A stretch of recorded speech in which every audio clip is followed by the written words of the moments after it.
What's up, everybody? Welcome back to the show. My name is Adam. I am your host. So on today's episode, I'm going to be talking a little bit about something that I have discussed previously on other episodes. Not really too in depth, but I want to try and dive into a little bit more of this topic. So it's going to be the print-on-demand sets, and actually, I probably have talked about this in depth a little bit, but I have seen the rise of some soccer sets. And I do wonder if the Topps Now cards for soccer, I think we're going to... Well, so here's the interesting thing about this. And I think I've talked about this on the podcast from over the weekend. It was essentially that people love to use the data. They like using data from PSA and places like that to determine if, and I even talked about this yesterday on the podcast. I talked about the market cap. People like using the data of how much of a certain card there is to determine whether a card is a good investment. And I think with sports cards, that is definitely something that is going to be, I think it's a determining factor in some scenarios, but in some scenarios, not as much, because I think that when you look overall at vintage stuff, Pop Report, that's the only thing that matters. And I think I've talked about this on the podcast a ton. And if you compare that to modern stuff, realistically, Pop Report isn't as important. And I think I don't know. I go back and forth because the market keeps showing me that it's not as important, but in my head, I look at like the Luka cards and I look at all these 2019 and 2018 basketball rookies, and I get nervous when I see the population report and I see how many of these cards there are.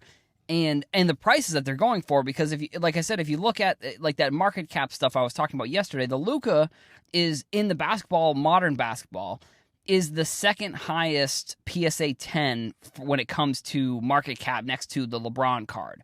And if you're looking at percentage of how many there is versus the price, if you're comparing LeBron and Luka, the percentage of, like what I just said, the price versus how many there are, they're essentially the same if you're comparing the two. Or very similar, at least. And I do wonder if some of these print-on-demand sets, and I don't know, I guess in basketball, because there are print-on-demand sets as well, so I wonder if in basketball we'll see something like what will happen or what has happened in soccer, because I think with basketball, I think the biggest difference between basketball and soccer is that with soccer, you never really know when one of these print-on-demand sets for the first rookie. So, like, I bought like a Giovanni Reina card for I think $15. I actually was disappointed with myself because I knew about him, and I unfortunately did not actually even.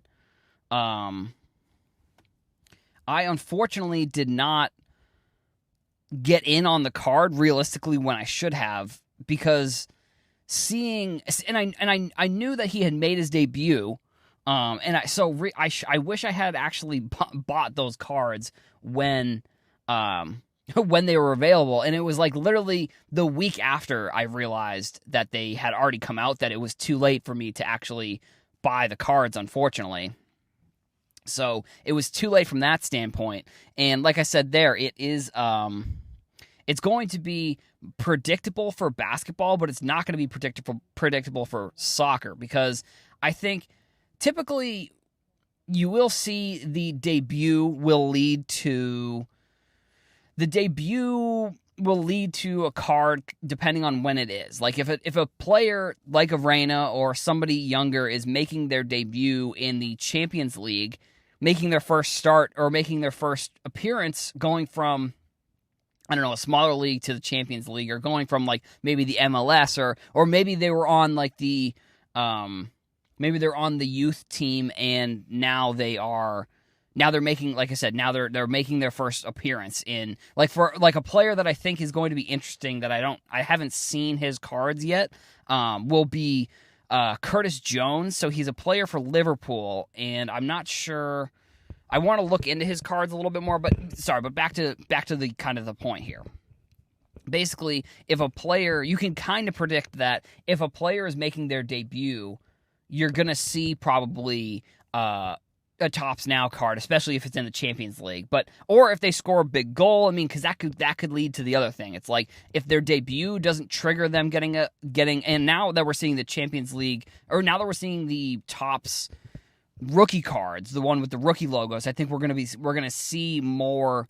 It's going to be easier to know which card is going to be that first rookie card from Topps. So, like, last year there was probably a Fati Topps Now debut card. If I had to guess, there was the Rainier, there was the debut, and then there was the Haaland card, which debuted in 2019 the 2019-2020 rookie season, in that Champions League season, when he got his first card, when he got his first Topps Now card, which I think there's only a print run of about 130 of those cards, so it's a super rare card, and you are starting to see. So for just another example here, so Pedro, I think is his name, he's a player for Barcelona, and he got a Topps Now card, and the print run was around 7,000. So that should kind of show the difference between, because I think if I'm not mistaken, the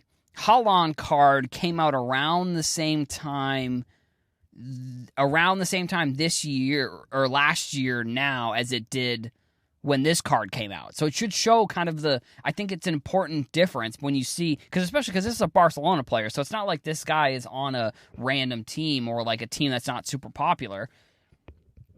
And I think you're going to see that these players will get these cards, and I think they're going to be more important in soccer than they will in basketball, because the thing with basketball is they get the first, like, draft night. There's a draft night card, so there's that. And then, that's the first rookie card with the team's logo on it. So there's a draft night Panini Instant card. And then there's when they do the rookie premiere, there is a rookie premiere draft card. And that's going to be the very first card with them in their jersey. So I look at those opportunities and I see those sets as potentially undervalued because they're the first.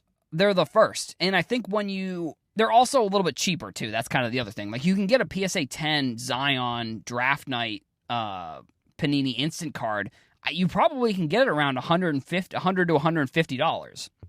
So that opportunity to get in on a Zion card, especially with a Zion card that the print run, it's basically the first card for Zion. It's the first card for Zion with that logo on it. I feel like all of those reasons make it more important than it is currently right now in the hobby. And I guess for me, it goes back to the original point of people using PSA data to determine which cards, so like population reports, they are determining which cards are going to be ones that they want based off this PSA data. And the modern stuff isn't as important, but I think if you're comparing set to set, you probably can find small areas in the market where you may see some undervalued sets, and it's very similar to the market cap stuff that I was talking about yesterday. You're going to see that these sets, and I think with baseball too, and I think those are probably going to be, for me, those are the three sports that I'm really looking at as most important, because I don't think, well, I guess for football, they do have the draft cards for football. And for baseball, it is really going to come down to just when they're making their debut and if they're going to have that rookie card in the year of their rookie card logo. So I'll talk about that in a second, but I just want to get back to this other point that I was just talking about. So the people using PSA data to determine whether sets or players are worth kind of what you're paying for it, but then people are given the number of cards in a set, they're given the number of cards that are ordered, but for whatever reason, it's not viewed as an important card, even though they're given the data, and maybe it is. I'm speculating here about why that may be the case, and it may just be that people want to be able to speculate on something, and when they're given the information, they don't necessarily care as much. They'd rather have the speculation and look into it and say, well, if Zion's Prism card, I'm making some of these numbers up here a little bit, but if the Zion Prism card, if there are 14 or 12,000 PSA 10s, but the draft night card, if there's like 10,000, if there's 10,000 of them in general, not just PSA 10s, 10,000 of them, it just seems weird to me that someone would look at that set and think that it's not going to be as important. And I know that it hasn't been important, but as I have kind of talked about in the past, I think we're going to see a lot of trends and data and things in general within the hobby that are going to change, because people are going to come in and, first of all, they may not even know the rules. Like, and rules, I'm putting rules in parentheses here because their rules are just what is made up by kind of the hobby itself and based off the market. But so these hobby rules are going to be changed, because I still think we're in a stage in the hobby where there's still a ton of room for growth when it comes to people buying and selling cards, and people coming in and maybe looking for investments, or maybe they're coming in to collect. But I think these hobby rules are going to change, and they're going to be broken, because people are going to come in and they're going to look and they're going to say, if they do the research themselves, a certain set may pick up some steam because a certain section of collectors or investors just determines that this is going to be a valuable card. And that's not I don't think that's necessarily a good or a bad thing. I can totally see how someone may look at that, and they may not necessarily, how do I want to word this? They may not necessarily think that they may not like that the influence of that possibility happening, just from the simple fact that they don't like that someone could come in and just change the rule. And I think because that hurts people who have money invested in other cards. I think that hurts people who have a lot of money maybe invested in the Prism Zion card, or it hurts people who maybe have a ton of money invested in any other set that's important, I think. So, and like I said, I think it may stem from just the fact that people want to be able to find the data themselves. They don't want to be told that, they don't exactly want to be told that this card, I guess I don't really, no. They don't want to be told that the card itself is worth X because there are X amount of them, if that makes sense. They want the speculation that if there are, I don't know, like I said, if there are 10,000 draft Zion cards, they want the speculation that the Prism Zion card is going to be worth more than this draft Zion card, because we don't know how many there are. And the point that I was making about that collectors are going to come in and investors are going to come in and they're going to change what the norms are for collectors here and there. I think that, like I said, I think it's good, and maybe and I think it potentially could be bad. But I think that as long as it's not nefarious, if you have a group of people who come in that like sports cards, and I mean, for me, I would say, I don't know, I've been beating this drum for quite some time that I think these Topps Now, the Panini Instant, all of the, I don't know if they do it for hockey, I'm not sure, but all of these print-on-demand sets, I think, should be more valuable. Now, not all of them should be valuable. The ones that are the first ones of that player's collection are the ones that should probably be valuable. And, we haven't really seen much change of that. And I think with a sport like baseball, too, the Bo Bichette, the first Topps Now Bo Bichette is from 2019. He doesn't have a rookie card till 2020. So, does that make does it make that card more valuable that it doesn't have the rookie card logo? Because then you get to the next year, and basically in the first game, as soon as he does something that's good, that's when you're going to see the rookie card logo Topps Now card come into play. Because he made his debut. I forget exactly what he did in his debut, but he made the debut and got a Topps Now card, but it wasn't a Topps Now card with a rookie card logo. But I still bought that card. I've actually bought a couple of those cards. So overall, I think these print-on-demand sets, I don't know if it is the fact that, like, with soccer, it's the very first rookie card. Like, there's no other options, I think, for some soccer players, there's no other options. It's kind of, it's rare in the sense that you don't exactly know when it's going to come. You don't know when the card is going to be on sale, where, you know, with baseball, you kind of have, it's baseball and soccer are kind of similar, because, like, you never know when the card is going to come up. But if a top prospect gets called up and he makes his debut, you're probably going to see that Topps Now card come up a couple days or a day or two after they make that debut. I would say there's a good chance that that's what's going to happen. But with basketball and with football, they have the Panini Draft Instant. They have, I don't know if football does I don't think they do the, like, Rookie Premier Instant cards. I'm not 100% sure, because I know there's a Panini Instant Rookie Premier Zion, but I don't think there was one for, like, a Joe Burrow, because I don't know if they did it the year before versus not doing it this year, because they might have. Like I said, I'm just not 100% sure if they did or didn't.